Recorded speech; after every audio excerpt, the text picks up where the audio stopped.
السلام علیکم ورحمۃ اللہ وبرکاتہ۔ الحمدللہ وحدہ والصلاۃ والسلام علی من لا نبی بعدہ۔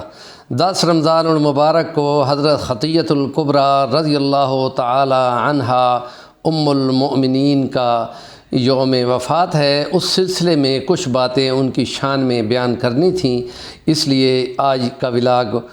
رمضان المبارک سے تھوڑا سا ہٹ کر ہے کہ شادی نبی پاک صلی اللہ علیہ وسلم سے جب ہوئی تھی تو اس دوران میں آپ نے جتنا عرصہ آپ کے حیات میں رہی، آپ نے کوئی دوسری شادی نہیں فرمائی،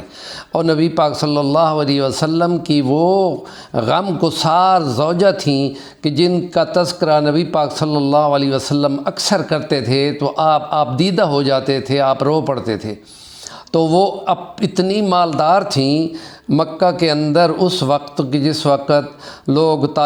تجارت کر رہے تھے تو یہ سب سے زیادہ مالدار تھیں، اس لیے ان کا لقب تھا ملیکۃ العرب، شہزادی مال رکھنے والی۔ تو ان کی عمر 2 مرتبہ کی بیوہ تھیں، تو نبی پاک صلی اللہ علیہ وسلم کے ساتھ انہوں نے پہلے تجارت کی تھی جب آپ 15 سال کے تھے حضرت ابو طالب کے ساتھ جا کر، تو اس وقت انہوں نے اپنا سامان دیا کہ آپ تجارت کرو۔ تو ان کا غلام میسرہ نے آپ کے نبی پاک صلی اللہ علیہ وسلم کی جب تعریفیں کیں تو بہت سارے عرب کے لوگ ان کو نکاح کے پیغام دے رہے تھے، تو انہوں نے کسی کو قبول نہیں کیا، اور پھر یہ خود انہوں نے یہ پیغام بھجوایا کہ میں نے نکاح کرنا ہے۔ آپ کے چچا اسد نے 8 اونٹوں کے مہر کے بدلے میں یہ نکاح کیا تھا، اور حضرت خدیجۃ الکبریٰ 10 ہجری کو جب آپ کی عمر 65 سال تھی وفات پا گئی تھیں، اور ادھر نبی پاک صلی اللہ علیہ وسلم کا نبوت کا 10واں سال تھا، اور حضرت ابو طالب کو فوت ہوئے ابھی 1 ماہ 5 دن گزرے تھے، تو یہ بھی غم گسار چلی گئیں۔ تو اس حساب سے ان کو یہ عام الحزن کہا جاتا ہے کہ نبی پاک صلی اللہ علیہ وسلم کا غم کا سال، کہ برادری اور خاندان میں بنی قریش میں آپ کا چچا ابو طالب آپ کو سپورٹ کر رہا تھا، باقی تمام 8 کے 10 کے قبائل سارے مخالف تھے۔ تو جس وقت کہ وہ ہٹ گئے تو ان کے چچا ابو لہب کے پاس جب آ گئی تو اس نے بری ہونے کا اعلان کر دیا، اور غم گسار بیوی جو حضرت خدیجۃ الکبریٰ تھیں وہ گھر میں فوت ہو گئیں، جن کو دیکھ کر مل کر ان کی باتوں سے آپ کا حوصلہ ملتا تھا۔ جس وقت نبی پاک صلی اللہ علیہ وسلم پر نبوت کا اعلان ہوا غار حرا کے اندر، تو جب حضرت جبرائیل نے آپ کو 3 مرتبہ اچھی طرح بھینچا تھا تو آپ خوفزدہ ہو گئے تھے، اور آپ کے پسینے نکل گئے تھے، اور زملونی زملونی کہتے ہوئے حضرت خدیجۃ الکبریٰ کو کہتے ہیں کہ میری تو جان پہ بن رہی ہے۔ تو انہوں نے فرمایا تھا اللہ آپ کو ایسے ضائع نہیں کرے گا، آپ غریبوں کے غم گسار ہیں، بیواؤں کے ولی وارث ہیں، محتاجوں کو کھلاتے پلاتے ہیں، انشاءاللہ اللہ آپ کو ضائع نہیں کرے گا، آپ پریشان نہ ہو۔ ورقہ بن نوفل میرا چچا زاد ہے، وہ عیسائی راہب ہے، میں اس کے پاس آپ کو لے جاؤں گی۔ جو وہ جس وقت ان کے پاس لے گئیں تو انہوں نے کہا کاش کہ میں 94 سال کا ہوں، میں اس دن بھی زندہ رہ سکوں جس وقت کہ مکہ کے لوگ آپ کے دشمن ہو جائیں گے اور آپ کو مکہ سے نکالیں گے۔ تو آپ حیران ہو گئے کہ اچھا مجھے تو صادق اور امین کہتے ہیں کہ تجارت میں میرا اتنا نام ہے اور اتنی عزت ہے کہ اپنا سامان دے کے بھول ہی جاتے ہیں کہ میں کو خیانت کروں گا، مجھے صادق اور امین کہتے ہیں۔ انہوں نے کہا کہ ہر نبی کے ساتھ یہی ہوا ہے کہ جس وقت اس نے اللہ کی آواز لگائی کہ اللہ کی عبادت کرو، اللہ کے سوا کسی کی عبادت نہ کرو، تو وہ تمام لوگ ان کے دشمن ہو گئے تھے۔ تو اس لیے حضرت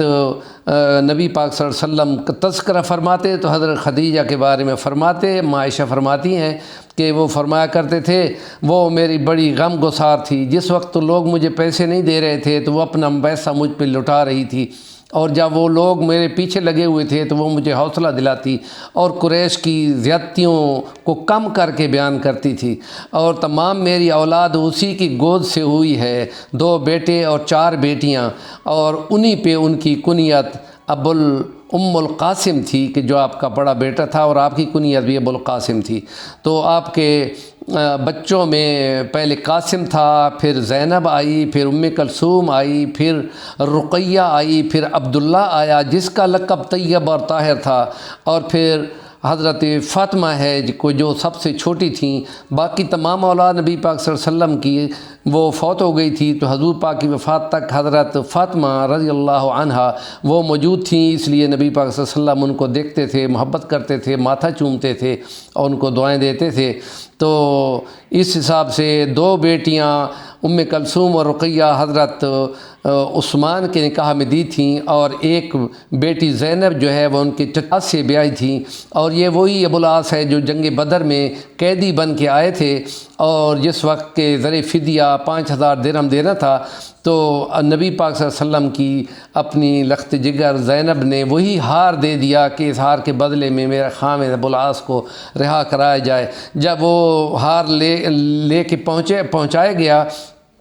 نبی پاک صلی اللہ علیہ وسلم نے وہ ہار دیکھا تو آپ دیدہ ہو گئے اور آپ رونے لگ گئے۔ صحابہ نے دیکھا تو آپ پریشان ہو گئے۔ نبی پاک صلی اللہ علیہ وسلم نے فرمایا، یار میرا دل کرتا ہے کہ یہ ابو العاص کو اس کا ہار بھی پہنچا دو اور اس کو بھی رہا کر دو، اس کا فدیہ بھی نہ لو۔ تو تمام صحابہ کہتے ہیں، یا رسول اللہ جیسے آپ کی مرضی، آپ خوش ہوں۔ اور پھر ہار بھی واپس کیا گیا اور ابو العاص کو بھی ویسے ہی چھوڑ دیا گیا، فدیہ نہیں لیا گیا۔ تو اسی لیے صاحب سے حوصلہ دیتے تھے، کیونکہ جنگ بدر کے بعد اگلے 1 سال کے اندر وہ دوبارہ مسلمان ہو کے واپس آ گئے تھے، اور حضرت زینب بھی نبی پاک صلی اللہ علیہ وسلم کے پاس آ چکی تھیں، تو وہ بھی آ گئے تھے اور انہوں نے کلمہ بھی پڑھ لیا تھا۔